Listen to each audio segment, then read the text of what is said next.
जोधपुर के कोड़ी भक्तासिनी थाना परिसर में अधिवक्ता भरत सिंह चौहान के साथ थाना अधिकारी हमीर सिंह द्वारा किए गए कथित दुर्व्यवहार का वीडियो वायरल होने के बाद मामला तूल पकड़ गया। वीडियो सामने आने के बाद पूरे जोधपुर के अधिवक्ता आज संपूर्ण हड़ताल पर रहे और कल रात से ही थाने के बाहर रात भर धरने पर बैठे रहे। इस पूरे घटनाक्रम की जानकारी अधिवक्ता भरत सिंह ने पीके टाइम्स के संवाददाता दयाल सिंह सांखला को दी, जिन्होंने घटनाक्रम को विस्तार से मीडिया के सामने रखा।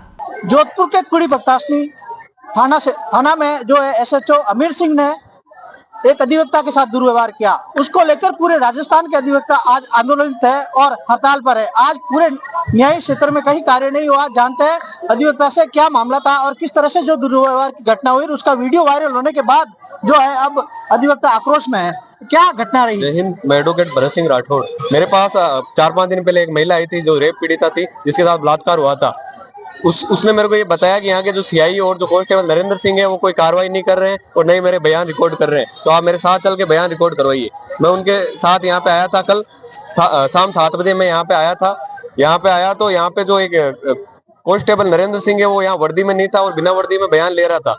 तो मैंने पूछा सर आपकी वर्दी कहाँ है? इतने में सीआई साहब और उनके साथ 8-10 अन्य लोग आए, मेरे साथ मारपीट करी। मेरा ये जो कोर्ट है, जो वकील की इज्जत होती है, कोर्ट पे हाथ डाला, कोर्ट फाड़ दिया और मेरे साथ मारपीट करते हुए एकांत में मेरा अपहरण कर एक दूसरे रूम में ले जाके मेरे साथ मारपीट करी और इसकी मैं घोर शब्दों में निंदा करता हूँ। अधिवक्ता ने इस घटना का निंदा की, साथ ही और अधिवक्ता भी है, उनसे भी बात करेंगे। ये जो घटना हुई इसको किस तरह से देखते हैं आप? साहब ये अधिवक्ता के साथ कुठाराघात है। मैं ये कहूंगा कि अधिवक्ता ही सुरक्षित नहीं है तो फिर आम आदमी कैसे सुरक्षित रहेगा? पुलिस का सबसे बड़ा ये रहता है कि आप सभी आम नागरिक के साथ में संयमता और शीलता से पेश आए, जबकि यहाँ इस थाने में ऐसा नहीं है। देखिए आदर्श थाने का नाम दिया जाए, मैं कहूँ ये आदर्श की बजाय वो आदर्श कहा जाए तो कम नहीं होगा। और आज जिस तरह से न्यायालय ने हमारे अधिवक्ताओं की इस घटना को देखते हुए जो प्रसंज्ञान लिया है ये सराहनीय है। और मैं ये कहूंगा कि इसके लिए पुलिस प्रशासन के लिए एक ड्राफ्ट तैयार किया जाए कि किस तरह से वो पेश आए और किस तरह से पेश आकर के जनता के साथ व्यवहार करे। मैं इस तरह से मांग करने के लिए कहूंगा। और मैं ये कहूंगा कि आज के बाद और किसी भी अधिवक्ता ही नहीं, आम आदमी के साथ में ये दुर्व्यवहार नहीं करे, ऐसी मैं चाहता हूँ। और ऐसा कोई प्रशासन और राज्य सरकार ऐसा एक ड्राफ्ट तैयार करके कहे कि आप किसी भी आम नागरिक के साथ ऐसा दुर्व्यवहार नहीं कर सकते, ऐसा मैं उम्मीद करता हूँ। और ऐसी आशा करता हूँ कि ऐसा न्याय ऐसे कोई ड्राफ्ट बन के तैयार हो और जो पुलिस थाने के द्वारा जो आम आदमी के साथ ऐसा दुर्व्यवहार नहीं किया जाए। अब अधिवक्ता है, सुप्रीम कोर्ट का एक स्पष्ट आदेश है कि जो भी थाना में सीसीटीवी लगना चाहिए, किस तरह से देखते हैं? यहाँ सीसीटीवी होता है तो क्या मामला होता? सीसीटीवी होता है तो इनकी करतूतें सामने आ जाती और इतना हमें हंगामा करने की आवश्यकता नहीं होती।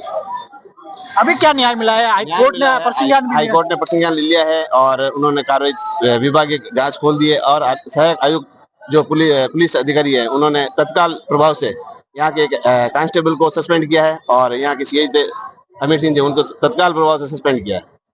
जैसा कि आप कह रहे हैं, अधिवक्ता कह रहे हैं, और जैसा कि एक आदेश भी आ चुका है कि हाईकोर्ट ने जो प्रसंज्ञान लिया था उस पर कमिश्नर से एक रिपोर्ट मांगी थी और जब रिपोर्ट हाईकोर्ट में पेश की गई तो कमिश्नर के द्वारा स्पष्ट कर दिया गया कि थाना अधिकारी को निलंबित किया गया है, साथ ही उसके सहयोगी जो रीडर था उसे भी निलंबित कर दिया गया है। और अधिवक्ताओं में जो रोष था, कल रात से जो अधिवक्ता कुड़ी हाउसिंग बोर्ड थाने के अंदर धरना लगा के बैठे थे, वो धरना अब समाप्त की ओर है। और साथ ही इस बात को लेकर ये जो अधिवक्ताओं की जीत हुई उसका विजय जुलूस भी निकाला जाएगा। साथ ही कहा जा सकता है कि जिस तरह से अधिवक्ता एसोसिएशन के चुनावी पास में है तो अधिवक्ता पूर्णतः एक बार कहा जाता है अपने संगठन को दिखाया, उन्होंने शक्ति को दिखाया और कहीं कहीं जो चुनाव का माहौल है वो भी इस बात में एक मुद्दा बना और जिसके चलते अधिवक्ताओं ने अपना ये संघर्ष किया और जीता है।